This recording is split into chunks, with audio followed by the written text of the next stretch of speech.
नमस्कार साथियों। आज हम एनपीएस स्कीम के बारे में डिटेल से बताएंगे। एनपीएस क्या होता है, एनपीएस कब लॉन्च हुआ, कितने टाइप के अकाउंट होते हैं, कितना इसमें कंट्रीब्यूशन कर सकते हैं और कितना इस पे चार्जेस लगता है। यदि आपका अकाउंट इनएक्टिव होता है तो उस टाइम पे क्या चार्जेस लगता है, और जो भी इससे रिलेटेड आपकी सारी क्वेरी हैं उनको आप सोल्व करने की कोशिश करेंगे। स्टार्ट करते हैं। एनपीएस एनपीएस का मतलब होता है national pension system. NPS is a retirement scheme established by the government of India for all the Indian citizen. NPS is a defined contribution based retirement scheme in which the individual need to contribute to their retirement account. Also, an employer can co-contribute for the social security or welfare of the individual. In NPS, there is no defined benefit that would be available at the time of retirement. The retirement wealth and the pension benefit depend on the contribution made and the return generated for such contribution. This scheme is also called as a new pension scheme. ये कब launch हुई? ये 2004 में launch हुई, 1 जनवरी 2004। It was only for new central government employee and it was mandatory for them. जो भी नए central government के एम्प्लॉय हैं उनके लिए मैंडेटरी है, क्योंकि उस टाइम से 2004 से पहले तक के जितने भी एम्प्लॉई हैं उन सभी को गवर्नमेंट पेंशन देगी रिटायरमेंट के बाद। लेकिन 2004 के बाद जो भी एम्प्लॉई हैं उसके केस में ये एप्लीकेबल नहीं है। NPS for all the season introduce by 1 मई 2009। 2009 के बाद ये सभी के लिए खोल दी गई। At present, NPS is mandatory for new central government and state government employee. However, it is optional for private employee and individual. Private एम्प्लॉइयों और इंडिविजुअल के लिए ये ऑप्शनल है। इसका ऑब्जेक्टिव क्या था? इसका मेन ऑब्जेक्टिव था to develop the habit of saving for retirement life, to provide the pension throughout your retirement life, to provide reasonable market base return when to reach 60 years of age. इसको open हम कैसे कर सकते हैं? Open NPS account either an individual और through your employee. हम खुद भी इस अकाउंट को खोल सकते हैं या अपने एम्प्लॉयर के थ्रू भी खोल सकते हैं। Contribute to your NPS account every year till you reach 60 years of age. Your employer can contribute as well. After 60 years of age, you can withdraw a maximum of 60% of the accumulated wealth. Remaining 40% of wealth should be invested in the pension fund. The pension fund will be provide your regular monthly pension during your retirement life. Depending upon the choice pension scheme, the pension stop when you die and it will be given further to your spouse upon your death. इसके feature क्या क्या है? इसके जो सबसे पहला feature है, ये गवर्नमेंट ऑफ इंडिया के द्वारा लॉन्च है। दूसरा, वॉलंटरी स्कीम है for every citizen.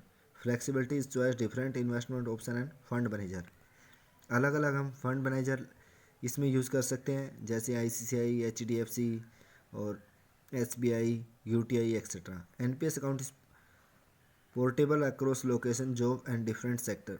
NPS is regulated by PFRADA. Low account and fund maintenance charge, income tax benefit मिलते हैं। जो एटीसी की डिडक्शन होती है वो 1,50,000 तक है, लेकिन एनपीएस के केस में वो 2 लाख तक है। Reasonable market based return over the long term, income tax benefit. Effective 1 April 2020, the income tax depend upon whether the you choice old system और न्यू सिस्टम। ओल्ड सिस्टम में है जो भी आपको बताया कि 80C में 1.5 लाख तक की है, इसके केस में ये 2 लाख तक हो जाती है। एडिशनल 50,000 मिलते हैं आपको 80CCDA 1B में एवरी फाइनेंशियल ईयर। 2015 से शुरू हो गए। There is a no income tax benefit in tier 2 account. जो टीयर 1 अकाउंट होते हैं उन्हीं के केस में ये आपको डिडक्शन मिलेगी, इनकी आपको छूट मिलेगी। Tax benefit to employee, Employee will get benefit on their own contribution as well as their employer contribution. Tier 1 employer contribution करता है, जो उसकी एलिजिबल सैलरी होती है उसका 10% तक बेसिक प्लस डीए मिलेगा। एम्प्लॉयर कंट्रीब्यूशन के केस में ये आपको अमाउंट कंट्रीब्यूशन बाय एम्प्लॉयर जो भी इसमें से लिस्ट होगा तीन में से उसमें मिलेगा। ये तो एम्प्लॉयर ने जो कंट्रीब्यूट किया है 10% होगा जो बेसिक प्लस डीए का। सेंट्रल एम्प्लॉय के लिए ये 14% तक है। 1 अप्रैल 2019 से लागू है ये। ग्रोस टोटल जो भी आपको 50,000 है मैक्सिमम उतनी तक ही डिडक्शन मिल पाएगी। यदि आपने 80,000 रुपये कंट्रीब्यूट किया तो मैक्सिमम 50,000 तक मिलेगा। At maturity you have to invest at least 40% of the accumulated wealth to purchase a pension fund. You need not to pay any tax on their amount. आपको कोई भी टैक्स पे करने की जरूरत नहीं है जो आपको अमाउंट मिलेगी। Withdrawn the remaining 60% accumulated wealth is completely tax free. जो भी आपको 60 साल के बाद 60% अमाउंट मिलेगी तो उस पर भी कोई टैक्स नहीं लगेगा। लेकिन टीयर 2 अकाउंट जो भी हैं वो सिर्फ central government employee only. There is no tax benefit corporate for central employee invest in tier 2 is eligible to tax deduction up to 1.5 lakh 80C, but the investment amount should be locked in the period of 3 years. जो नया tax system है उसके case में ये benefit नहीं मिलेंगे क्योंकि उसमें जो भी डिडक्शन है वो आपकी कवर नहीं होती है। कौन कौन ज्वाइन कर सकता है? जो भी इंडियन सिटीजन है वो इसको एनपीएस को ज्वाइन कर सकता है। जिसकी उम्र 18 से 65 साल के बीच में है वही एनपीएस अकाउंट खोल सकता है। यदि आपके पास एनपीएस अकाउंट है तो एनी अदर प्रोविडेंट फंड और pension note the NPS is independent of other fund. तो ये उन अकाउंटों से अलग है आपका। अर्लियर द मैक्स पहले इसकी 60 साल उम्र थी, अब इसको बढ़ाकर 65 साल तक कर दिया है 1 नवंबर 2017 से।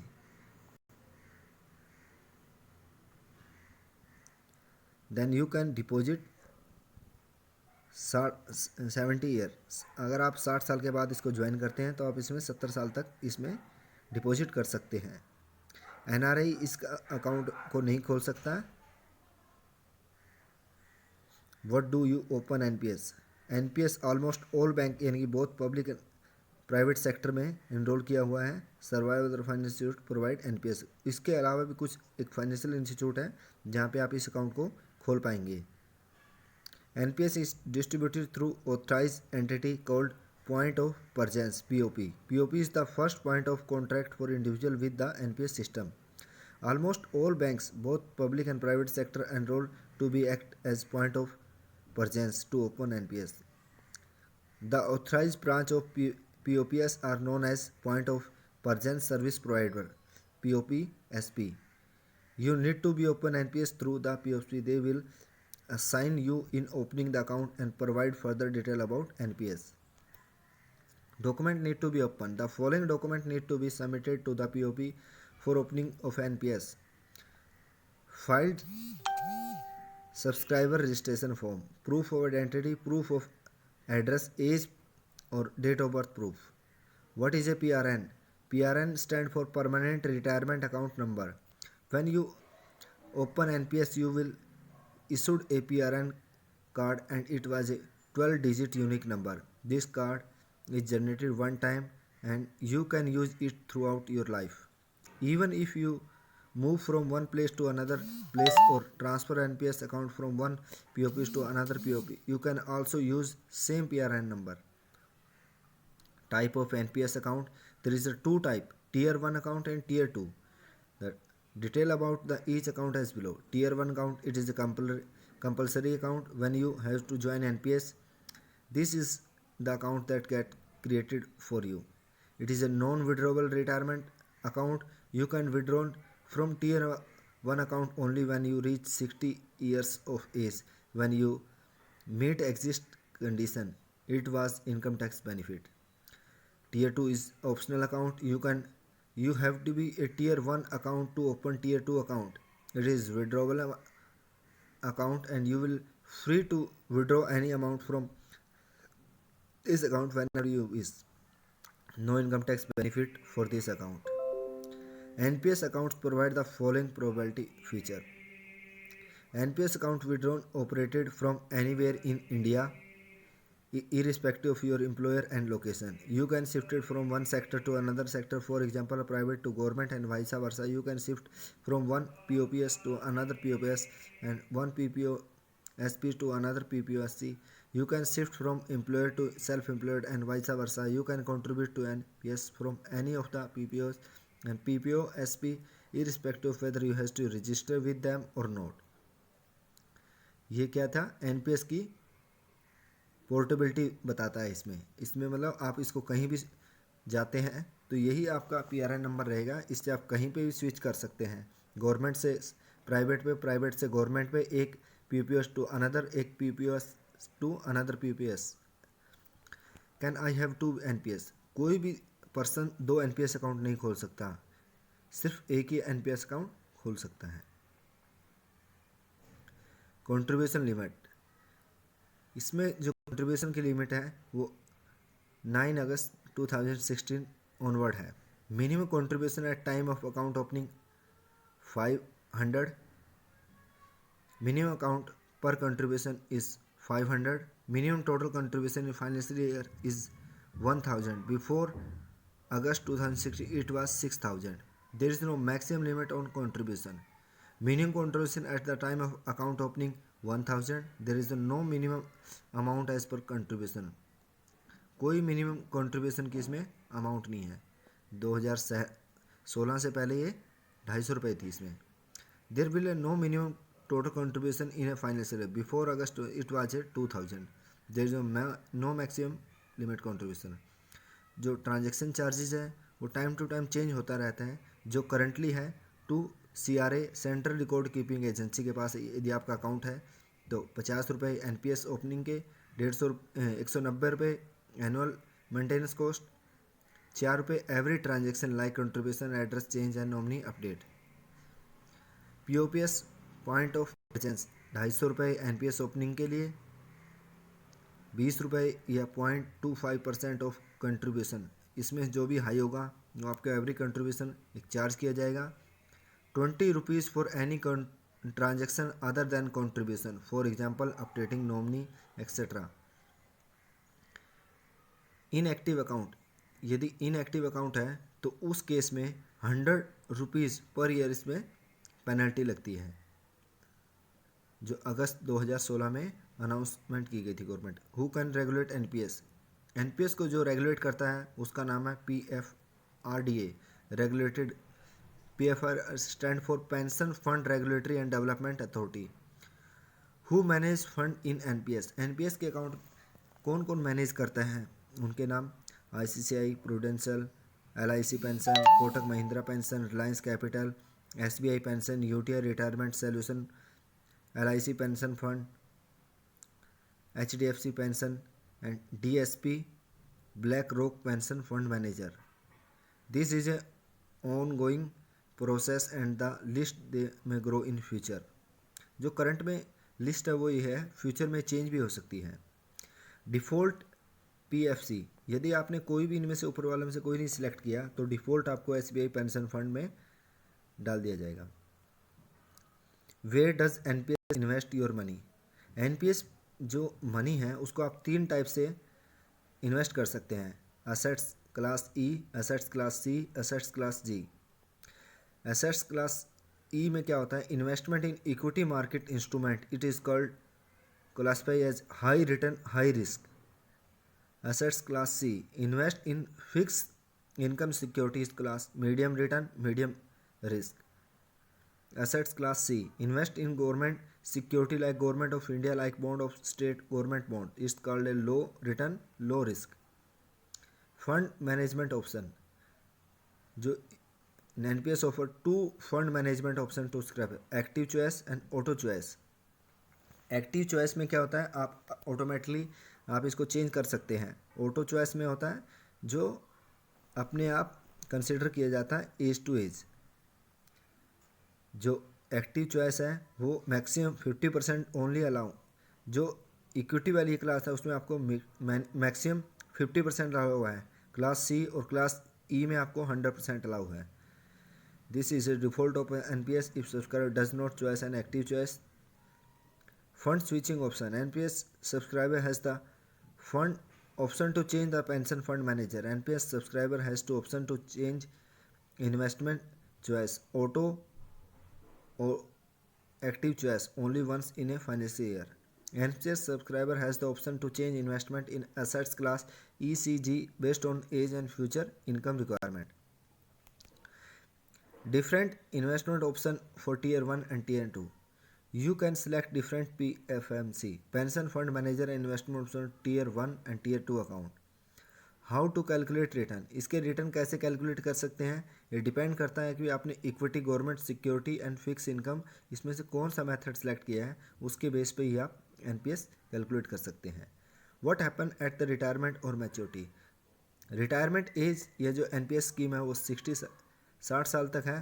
कंट्रीब्यूशन 60 साल के बाद इसमें आप स्टॉप कर सकते हैं और 40% तक एक्यूमुलेटेड वेल्थ इन्वेस्ट करनी पड़ेगी आपको पेंशन फंड में। आप मैक्सिमम 60% इसमें से लमसम अमाउंट निकाल सकते हैं। इसके बाद आप फिर और भी ऑप्शन है, इसको आप कंटिन्यू कर सकते हैं विद विड्रॉल और विदाउट विड्रॉल, विदाउट कंट्रीब्यूशन और with contribution. You can delay the mandatory purchase of pension fund for maximum period of 3 year. If you want you can purchase option fund up to 100% to accumulate wealth. यदि आप 100% भी purchase करना चाहते हैं वो भी कर सकते हैं। इसमें जो आपको एक्सटेंशन मिलेगी वो दो बार मिल सकती है। आप इसको 65 साल में या 70 साल तक जितने में चाहेंगे आप उसमें कर सकते हैं। यदि आप 60 साल के बाद इस अकाउंट को ओपन करते हैं तो मैक्सिमम 70 साल तक इसमें कंट्रीब्यूट कर सकते हैं। क्या इसको आप प्री विड्रॉल कर सकते हैं? Is allow if you want to retire earlier और if you do not want to continue before age of 60 year. Normal exit, if you have leave NPS after 3 years from the date of joining, then it will consider normal exit. At exit, if accumulated wealth is equal to or less than 2 lakh, then you can withdraw the entire amount as lump sum. You need not purchase any pension fund.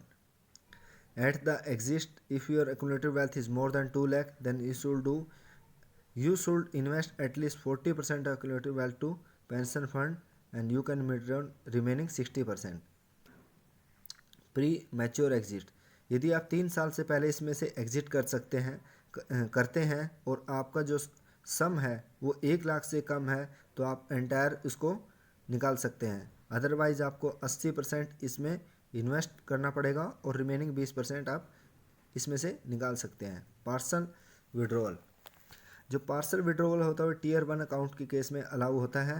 Eligible 3 साल के बाद होता है। Withdrawal amount 25% तक आप निकाल सकते हैं जो भी आपने कंट्रीब्यूशन किया हुआ है और ये ऑप्शन आप मैक्सिमम 3 टाइम यूज़ कर सकते हैं throughout the entire NPS.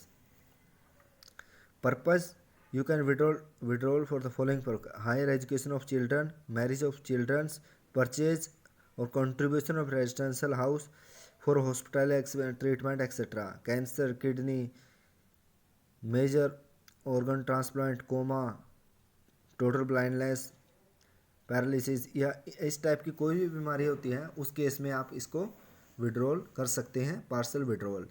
यदि सब्सक्राइबर की डेथ हो जाती है unfortunately before the is entire 100% paid to nominee, the death claim by nominee under NPS is 100% tax free 1 April 2016 onward. There will not be any need to be purchase the pension fund for monthly pension. NPS account holder की death होने के case में आपको 100% मिल जाएगा और इसमें कोई भी पेंशन फंड खरीदने की जरूरत नहीं है। डॉक्यूमेंट नीड फॉर विड्रॉल्स, जो विड्रॉल के लिए चाहिए होता है, विड्रॉल एप्लीकेशन चाहिए होता है, parent card in original, proof of identity चाहिए होता है, अटेस्टेड कॉपी चाहिए होता है, प्रूफ ऑफ एड्रेस चाहिए होता है, एक कैंसिल चेक चाहिए होता है। Loan facility, there is no loan facility, इस केस में कोई नहीं होती। पेंशन और एन्युटी, ये pension is financial instrument that provide the regular income during the entire life. Pension service provider, जो पेंशन सर्विस प्रोवाइडर हैं वो फॉलोइंग है इस केस में। Life insurance corporation of India, SBI life insurance company, ICICI Prudential life, Bajaj airlines, Star Union, Reliance life insurance and HDF standard life. Different type of option, इसमें जो जो option होते हैं वो पेंशन, कौन कौन से ऑप्शन होते हैं? पेंशन पेबल फॉर लाइफ और uniform rate to be pension only, या आप इसमें से दूसरा टाइप भी सिलेक्ट कर सकते हैं। पेबल अप टू 5, 10, 15 और 20 year certain amount. Pension for the life with the return of purchase price on the death of pensioners. Pension payable for the life increasing at the simple rate 3% per annum. Pension for the life with the provision of 50%. Pension for the life with the provision of 100%. Pension for the life is the provision of 100% payable to the spouse during his or her lifetime on the death of the pensioner. Default pension scheme, default pension scheme में यदि आप इसमें से कोई भी select नहीं करते, life insurance corporation of India में चला जाएगा आपका ये। What determination monthly pension, the monthly pension amount depend upon the size of accumulated wealth and type of the pension scheme that you provide to choice to. Portability from EPF to NPS, you can move your entire fund in EPS, employee provident fund to NPS. This probability is tax free from 1st April 2016 onwards. जो भी आपका employ provident fund है उसका पूरा पैसा आपका NPS में भी चला जाता है। Nomination facility is available in NPS. You can nominate either at the time of account opening or after the opening the account. You can nominate up to 3 nominee for your entire NPS tier 1 tier 2 account. However, you can charge 20 plus tax if you want to update nominee after the account opening. You need to visit PPS. Please request to update the nominee. यदि आपके NPS के बारे में कोई और भी doubt है तो आप हमारे इस पे कमेंट करके उसकी जानकारी ले सकते हैं। धन्यवाद।